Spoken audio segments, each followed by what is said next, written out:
বাংলাদেশের মধ্যে যে হুজুররা ছেলেদেরকে চুটতেছে যে প্রতিদিন।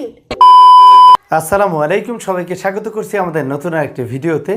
বরাবরের মতো আপনাদের সাথে আছি আমি আবু সুফিয়ান।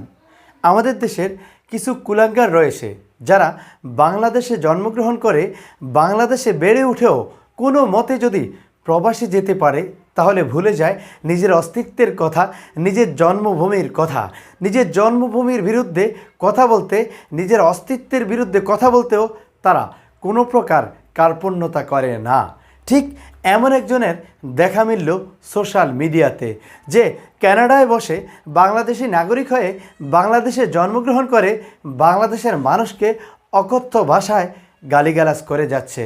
এমনকি সে একজন মুসলিম পরিবারের সন্তান হয়ে বাংলাদেশি হয়ে ফ্রান্সের পক্ষে অবস্থান নিয়েছে।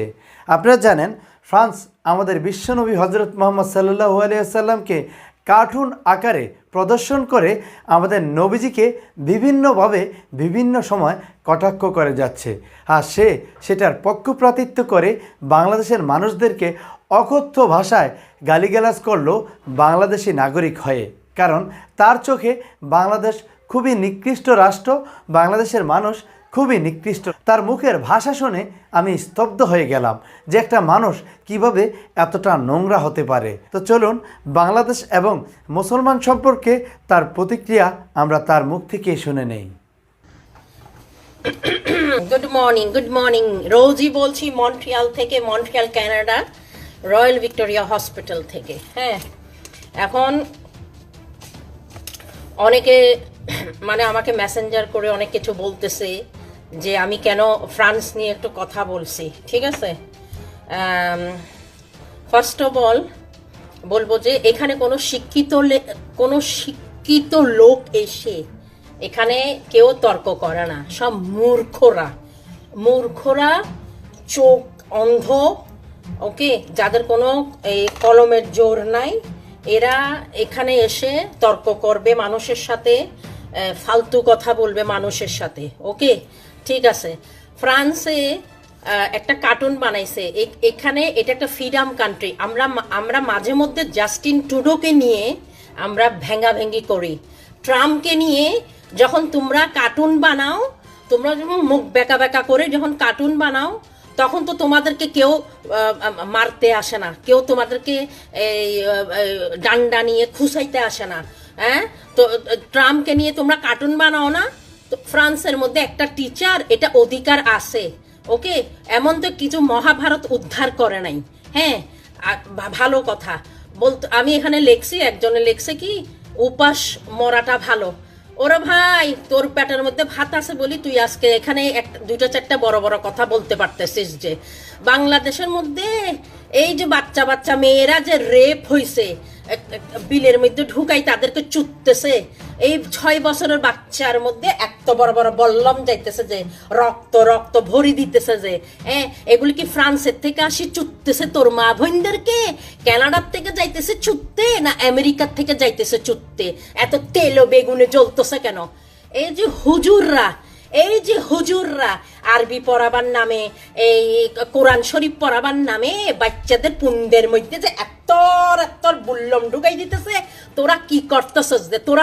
তোরা তো বাংলাদেশের মধ্যে বসে বসে কি বাল করতেছস যে? এতগুলি মহিলারা রেপ হইতেছে কেমনে? কে রেপ করতেছে? আমাদের জাস্টিন ট্রুডো যাই রেপ করতেছে, ফ্রান্সের মন্ত্রী মিনিস্টার যাই রেপ করতেছে, ট্রাম্পে যাই রেপ করতেছে। কে করতেছে যে বাংলাদেশের মধ্যে? তোরা বোনদেরকে রেপ করতেছস, তোরা তোদের ভাইদেরকে গুয়া মারতেছস। এই বাইঞ্চোতের বাচ্চা অক্কল বলে কি পেটে খিদা নিয়ে মরে যাওয়া ভালো। বেডা, ফ্রান্সের মধ্যে সরকারি বাসা যতগুলি আছে গরিব ফকির বাংলাদেশ থেকে যাই যে, কেন যায়? এত টাকা কষ্টা করি কেন যাই? এত যদি বাংলাদেশ যদি মধুর কান্ট্রি হয়, এত যদি ইয়ে হয়, তাহলে ইলিয়াস সংবাদ আমেরিকার মধ্যে বড় বড় যে এখন কথা বলতেছে যে ইলিয়াস ওই 21 টেলিভিশনের যে সাংবাদিক, ও কেন ওখানে বসে লম্বা কথা বলতেছে যে? আরো আমেরিকার মধ্যে সিলেক্টটা একটা আছে, ও কেন আমেরিকার মধ্যে বসে বসে লম্বা লম্বা কথা বলতেছে? ওরা কেন বাংলাদেশে যাইতেছে না? ওরা কেন বাংলাদেশে যাইতেছে না? ওরা আমেরিকার থেকে বড় বড় লাখা মারতেছে, কেউ ফ্রান্সের থেকে মারতেছে। ওরা কেন দেশ ছাড়ি দিছে? ওরা কেন দেশ ছাড়ি দিছে? কারণ দেশের কোনো গতি নাই, দেশের কোনো গতি নাই, দেশের কোনো বাল নাই। আগে নিজের দেশকে ঠিক কর, তারপরে ফ্রান্সকে ঠিক করতে যাবি।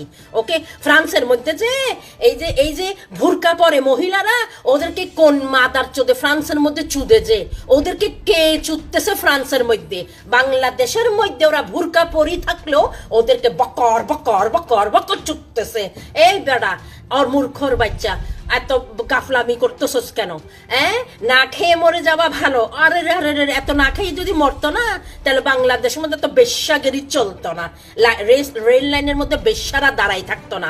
স্কট, ওই যে কানাডার থেকে মন্ট্রিয়াল, এই আমেরিকার থেকে, ফ্রান্সের থেকে, দুনিয়ার বিভিন্ন জায়গার থেকে যে বিজনেস করতে যায়, যে এই বাংলাদেশের মেয়েরা ওই যে নামি দামি ফোন নিয়ে ওগুলি স্কট করে, যে স্কট, বুঝছিস? বাংলাদেশে যে ওরা দামি দামি গাড়িতে চড়ে, যে বেশি শিখাইস না।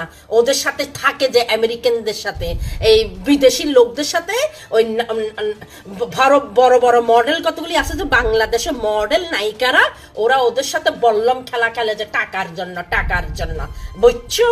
ফ্রান্সের মধ্যে কে আজকে এখানে কেউ প্রতিবাদ করলে কর, ঢুক, আমি ওপেন করছি, আয় আমার সাথে তর্ক করবি, আয় আয় তর্ক কর।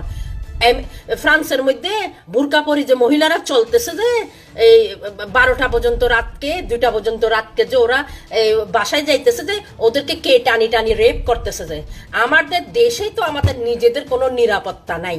আমাদের দেশে তো মোল্লারা, ওই হুজুররা ছেলেদেরকে চুদি চুদি ফাঁসা দিয়ে চুদতেছে। যে তোরা কেন প্রধানমন্ত্রী বিচার করো? প্রধানমন্ত্রী করবে কেন?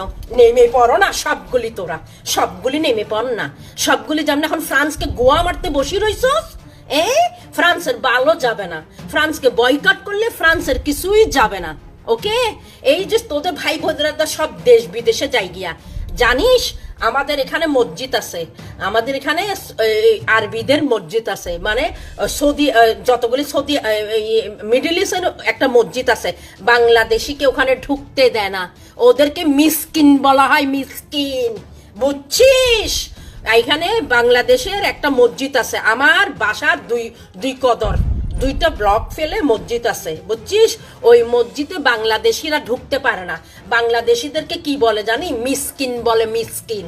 দুবাইয়ের মধ্যে যে বাংলাদেশিরা কাজ করে, সৌদি আরবে যে কাজ করে, মস্কটে কাজ করে, কুয়েত কাতারে কাজ করে, বাংলাদেশিদের কোনো পাত্তাও দেয় না, ওদেরকে গোয়াইল্লার মতন কাজ করায়। যে মিডল ইস্টে মানুষগুলি বাংলাদেশিদেরকে পাত্তাও দেয় না।